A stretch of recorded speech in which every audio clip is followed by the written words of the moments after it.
সারাদিন পরে খেতে বসলাম। এখন তো প্রায় কয়টা বাজে, দুপুরে খাবার খানে 5টা বাজার 10 মিনিট দেরি আছে। তো এখন খাচ্ছি দুপুরে খাবার। তো কি রান্না হয়েছে দেখা করেছি, খিচুড়ি খাবো আজকে। ছোটা দিয়ে খিচুড়ি খাবো, খিচুড়ি রান্না হয়েছে, মাংসটা দাও। আর এই যে ওই যে কামলা এখন পলাচ্ছে, তো মাকে আয়োজন দিচ্ছে। আমি বাইরে যাচ্ছি এবার, একটা দাওয়াত আছে, জালসায় যাবো। তো চলো, আজকে একটা জালসা আছে। আর সারাদিন অনেক কাজ করেছি, যা বলার মতো না। তো মাত্র খেয়ে উঠলাম, চলো এখন যাবো, হচ্ছে গোসল করে খেয়ে উঠলাম। তো চলো বাইরে যাই। দেখো আজকে আমি কি কাজ করলাম। এই যে এই একটা ঘর দিলাম সাপড়ার মতো, এটা খড়ির ঘরের জন্য দিলাম। তো কালকে বাকিটা একদম ক্লিয়ার করে ওই যে খড়িগুলো এখানে আছে সব খড়িগুলো এখানে আনবো।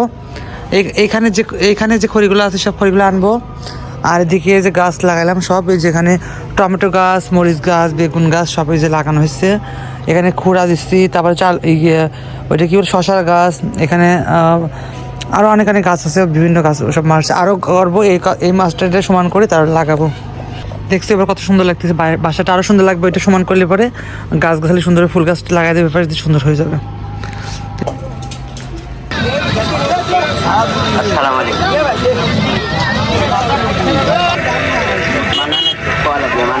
ফোন নম্বর আমার নাই।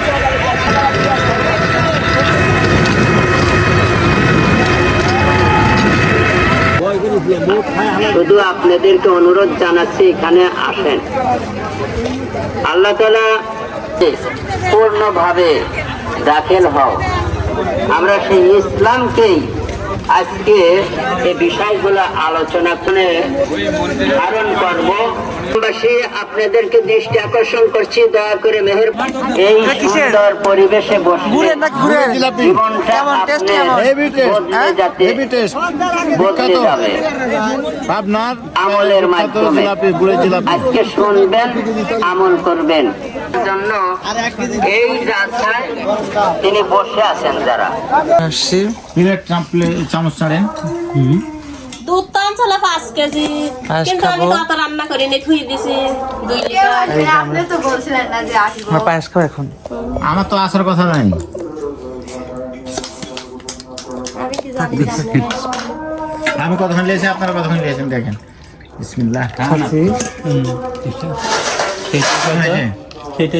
আরে এই আজকে আরেকদিন রান্না করেছি, মজা বিড়ি দুধ দিয়ে। হ্যাঁ বললেন। আমি তো বাইক আর বলে নাই যে আমরা যাবো না। অলরেডি খাবার দিয়েছে কি, মুরগির মাংস, ডিম ভাজি, গরম ভাত, দেশি মুরগি। ওটা কি দেশি মুরগি, এটা আমার জন্য স্পেশাল আপনার জন্য।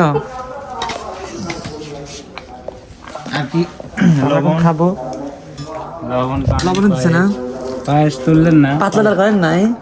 পাতলা দিলে আমি সাইডে লাইছি যে আসবিনি, আরো কিছু বললাম না। তো পাতলা পছন্দ করেন আমি জানি যে আসবিনি, আমাকে একবার বলছে যে আসতেছি।